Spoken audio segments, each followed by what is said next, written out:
आदाब नाजरीन, आप देख रहे हैं एनएन चैनल में अनीस फातिमा। पेश है शामनामा। कौमी दारुल-हुकूमत दिल्ली और एनसीआर में होने वाली मूसलाधार बारिश से मुख्तलिफ इलाकों में पानी भरने के सबब ITO मोंटो ब्रिज समेत कई जगह आमदोरफ्त बुरी तरह मुतासर हो गई है।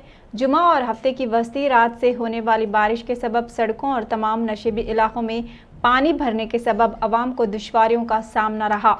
दिल्ली के सफदरजंग में आज सुबह से 73.2 मिलीमीटर बारिश रिकॉर्ड की गई, जबकि इसी दौरान पालम में 11 मिलीमीटर बारिश दर्ज की गई है। महकमे मौसमियात के मुताबिक आइंदा 2 घंटों में दिल्ली, NCR, फरीदाबाद, गाजियाबाद, इंदिरापुरम और आसपास के इलाकों के कई मुकामात पर दरमियानी और मूसलाधार बारिश की जारी रहने के आसार हैं। महकमे ने जुमा के रोज़ दिल्ली और NCR में बादल छाए रहने और तेज़ हवाओं के साथ मुख्तलिफ इलाकों में पानी मूसलाधार बारिश होने का इम्कान जाहिर किया था। दर्जे हरारत के कम अज़ कम 25 डिग्री सेल्सियस और ज़्यादा से ज़्यादा 31 डिग्री सेल्सियस के दरमियान रहने के आसार भी जताए गए हैं।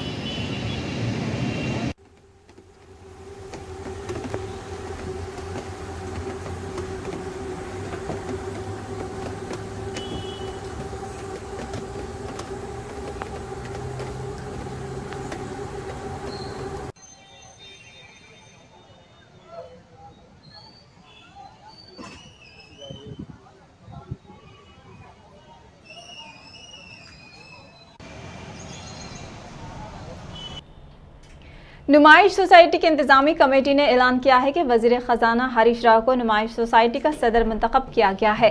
कमेटी के अरकान ने वजीर मौसूफ को सोसाइटी के सदर नशीन की हैसियत से उनकी दरख्वास्त को कबूल करने पर इजहार तशक्कुर किया। नुमाइश सोसाइटी की तरक्की को मजीद आगे ले जाएंगे। वजीर खजाना हरीश राव उनकी क़यामगाह पर नुमाइश सोसाइटी की इंतजामी कमेटी के नुमाइंदों ने उनसे मुलाकात की। इस मौके पर वज़ीर मौसूफ ने कहा कि उनकी जिम्मेदारी में मज़ीद इजाफा हो गया है और नुमाइश सोसाइटी को मज़ीद तरक्की की राह पर गामजन करने के लिए अनथक कोशिशें करेंगे। सोसाइटी की तरक्की के लिए हम सबको बाहमी ताउन से काम करना होगा। मज़ीद उन्होंने कहा कि कल हिंद सनती नुमाइश गुज़िश्ता 80 सालों से बेहतर अंदाज में कौमी सतह पर मुनक़िद की जा रही है और अब उनकी ज़ेर क़यादत वज़ीर आला के चंद्रशेखर राव के ताउन से बैनुल-अक़वामी सतह पर इसको मखसूस पहचान हासिल होगी। सोसाइटी के मातहत आने वाले तमाम तालीमी इदारों के ज़रिए तालीमी मेयार, पेशा वराना महारत और गरीब तलबा के लिए रोज़गार के मौक़े को बेहतर बनाने की भरपूर कोशिश भी वो करेंगे। वज़ीर अफ़ज़ाइश और मवेशियाँ तलसानी श्रीनिवास यादव ने कहा कि हैदराबाद तेज़ी से तरक्की करने वाला शहर है। वज़ीर तलसानी हफ्ते को वेस्ट मारेडपल्ली में वाटर बोर्ड के ज़ेर एहतमाम मुनक़िद की गई एक तक़रीब में मेहमान ख़ुसूसी की हैसियत से शिरकत की। इस मौके पर वज़ीर ने कहा कि GHMC के साथ साथ 190 देहात को वाटर बोर्ड की खदमात फ़राहम की जाएंगी। उन्होंने कहा कि म्यूनसिपल वर्करों की फलाह व बहबूद को मद्देनज़र रखते हुए मेन होल्स की जदीद टेक्नोलॉजी से सफाई की जाएगी। उन्होंने कहा कि साल 2014 से पहले पीने के पानी के लिए खाली घड़ों के साथ अवाम एहतजाज करते थे। आज वो हालात मौजूद नहीं हैं। उन्होंने कहा कि कुछ मसाइल नकासी आब और पीने के पानी के निज़ाम की वजह से थे। वज़ीर तलसानी श्रीनिवास ने कहा कि पीने के पानी की फराहमी और नकासी का निज़ाम मौजूदा बढ़ती हुई आबादी के मुताबिक ही किया जाएगा। అటువంటి చేయడం వలన సమాజానికి తెలవడానికి అవకాశం ఉంది. దీనివల్ల యంగ్ సైంటిస్టులు కూడా చాలా నేర్చుకోవడానికి కూడా అవకాశం ఉంటుంది. కాబట్టి దయచేసి అది మీరు మరి ఒక డైనమిక్ వైస్ ఛాన్సలర్ కాబట్టి ఉస్మానియా యూనివర్సిటీకి మీరు రీసెంట్గా అపాయింట్ కాబడ్డారు కాబట్టి దయచేసి మీ ద్వారా ఇప్పుడున్నటువంటి యంగ్ జనరేషన్, యంగ్ స్టూడెంట్స్కు ఇది ఉపయోగపడే విధంగా అవసరం అనుకుంటే దీన్ని మన యొక్క దేశాన్ని కానీ ప్రపంచాన్ని కూడా గుర్తించే విధంగా మీరు ప్లాన్ చేయాలి. ఆ రోజుల్లో ఒక్క ఈ సికింద్రాబాద్ ప్రాంతంలో అప్పుడు ఉన్నటువంటి లిమిటెడ్ పాపులేషన్ ఇక్కడ ఈ ప్రాంగణంలో రీసెర్చ్ జరిగితే ఇది ప్రపంచ हुजूराबाद के रुकन पार्लियामेंट धर्मापुरी अरविंद ने चीफ मिनिस्टर केसीआर पर सख्त बरहमी का इजहार किया है। उन्होंने कहा कि केसीआर जैसा कोई झूठा इंसान नहीं है। उन्होंने इल्जाम लगाया कि तेलंगाना में तमाम स्कीमें करप्ट हैं। उन्होंने कहा कि केसीआर एक बेवकूफ़ और नाअहल इंसान है। उन्होंने इल्जाम किया कि इस खानदान ने 1,70,000 करोड़ रुपए की कमाई की है। उन्होंने तनकीद करते हुए कहा कि साल 2023 में विजय माल्या की तरह ही केटीआर, कविता, संतोष और हरीश बैरून मुल्क फरार हो जाएंगे। 10,000 కోట్ల అప్పులు పాలైంది తెలంగాణ ట్రాన్స్కో. కమిషన్ ఒక్క యూనిట్ ఏమన్నా కరెంట్ ఉత్పత్తి పెంచిండా? ఈయన సృష్టించింది ఏమన్నా ఉన్నదా? కరెంటు గత 7.5 సంవత్సరాల అవతలకెళ్ళి కొంటున్నాడు, కొడుకుకి రూపాయి కమిషన్ ఇస్తున్నాడు, యూనిట్ కి 1,10,000 కోట్లు కేవలం కరెంటు మీద తెలంగాణ ప్రభుత్వం బకాయిలు పడ్డది. ఇక మిషన్ భగీరథ మన ఏంది కాళేశ్వరం ఏందనేది మిషన్ భగీరథ మిషన్ భగీరథ ప్రారంభించినట్ట దేశానికే ఆదర్శం. ఫోటోలు దొరికినాయా? ఈయన కొడుకు గుజరాత్ లో 2004, 2005 అయిపోయింది ఇంటింటికి మంచినీళ్ళ ప్రోగ్రాం. రూపాయి కమిషన్ లేకుండా అయింది. చాలా తక్కువ బడ్జెట్ లో అయింది.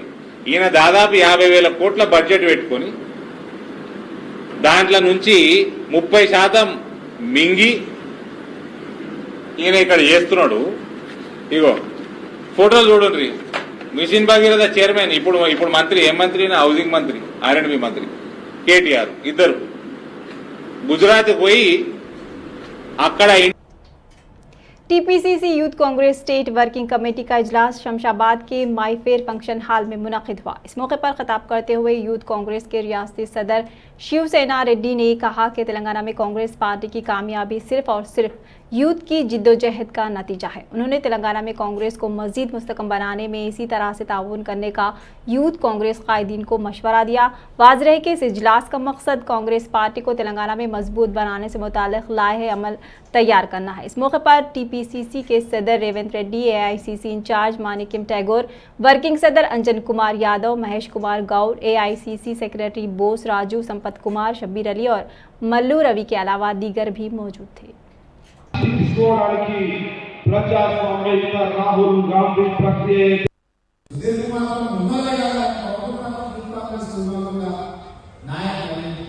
వీటన్నిటికీ కారణం పోరాటం. ఈ పార్టీ, ఈ యూత్ కాంగ్రెస్ లో కన్విక్షన్తో పనిచేయడం వల్ల ఈ అవకాశాలు వచ్చింది. ఇప్పటికే నేను చాలాసార్లు శివసేనతో మన వాళ్ళతో మాట్లాడుతున్నాను, అన్ని అర్థం వస్తుంటాను. మా యూత్ కాంగ్రెస్ रुकन CPI कौमी आमला सैयद अजीज़ पाशा ने कहा कि हिंदुस्तान में जमहूरियत बोगस है। ये आलमी इदारे का तबसरा है। मरकजी BJP हुकूमत और रियासत की TRS हुकूमत जमहूरियत पर एक दाग है। ये बात CPI सेक्रेटरी चाड़ा वेंकट रेड्डी ने अपने किताब जमहूरियत और आज का दौर में तहरीर की है। अजीज़ पाशा आज चाड़ा वेंकट रेड्डी की किताब की रस्म इजराई के बाद मीडिया से बात करते हुए कहा कि ये दोनों हुकूमतों ने जमहूरियत को एक मजाक बनाकर रख दिया है। और इधर जो है ना KTR की जो हुकूमत है, किस हद तक वो उसके ऊपर है ना बराबर उतरती है। तो इन्होंने लिखा है कि आज जमहूरियत महरूज है, हिरासत में है, इसलिए कि जमहूरियत के जो असल माने हैं वो उसके ऊपर अमल पैरा ये लोग नहीं है। अब आज हम देख रहे हैं कि चंद दिन पहले इंटरनेशनल बॉडी है, international intelligence unit, economic unit बोल के उनके तरफ से ये पूरे दुनिया के 167 ममालिक में कहाँ पर जमहूरियत है, कहाँ पर नहीं, बोल के वो आया।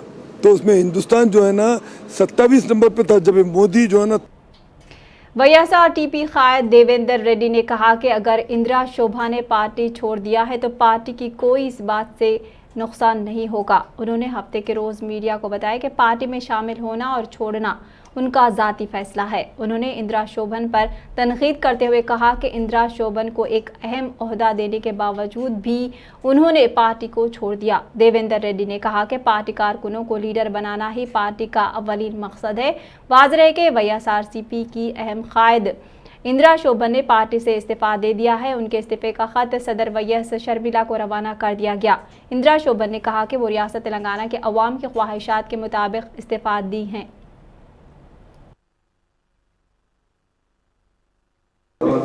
लीडर शर्मिला जी पिछले 6 हफ्ते से निरुद्योग निराहार दीक्षा कर रहे थे। पिछले 6 निराहार दीक्षा में जहाँ नौजवान बच्चे जहाँ पर सुसाइड कर लिए, वो गांव जाके वो फैमिलीज़ को थोड़ा सपोर्ट दिला के गवर्नमेंट के ऊपर दबाव रख के ये रिक्रूटमेंट के लिए जो नोटिफिकेशन के लिए पूरे नौजवान तेलंगाना के नौजवान पूरे जो इंतज़ार हो रहा, उसके बारे में अगला निरुद्योग निराहार दीक्षा मंचिर्याल डिस्ट्रिक्ट में लिंगापुर दंडेपल्ली मंडल लिंगापुर विलेज में होगा, जहां पर बुकिया नरेश करके एक नौजवान आदमी 25 साल का नौजवान जो सुसाइड किया, वो गांव को जा रहे, वहाँ नेक्स्ट निरुद्योग निराहार दीक्षा रहेगा। वैसा ही हुजूराबाद इलेक्शन में 200 लोग अनएम्प्लॉयड यूथ से नॉमिनेशन दिलवा के जो पूरा देश का अटेंशन ये पे जो नोटिफिकेशन। इलाके चंद्रानगुट्टा में जीएचएमसी की जानिब से सेफ्टी अवेयरनेस फोर्टनाइट पर एक शऊर बेदारी रैली निकाली गई। इस मौके पर जीएचएमसी हुदूद में 5 बजे के बाद कोई भी सफाई कारकुन नालों की सफाई के काम नहीं करेगा। नालों की सफाई सीवरेज गाड़ियों के जरिए से की जाएगी। इससे मुताल्लिक शऊर बेदारी के लिए इस रैली का आगाज किया गया।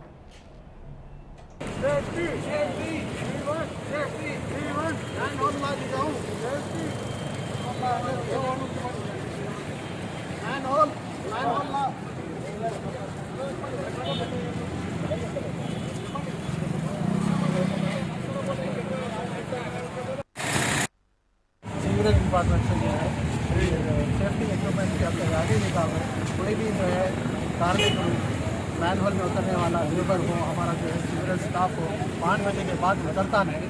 और जो है कोई भी आदमी नहीं उतरता, जितना भी प्रॉब्लमेटिक हो, कुछ भी हो, वो मिशनरी से करके, सीवरेज रैपर से उठाते और बकेट्स इस्तेमाल करते, रात से करते, और जो है 5 बजे के बाद जो है वो लोग मैन होल में किसी।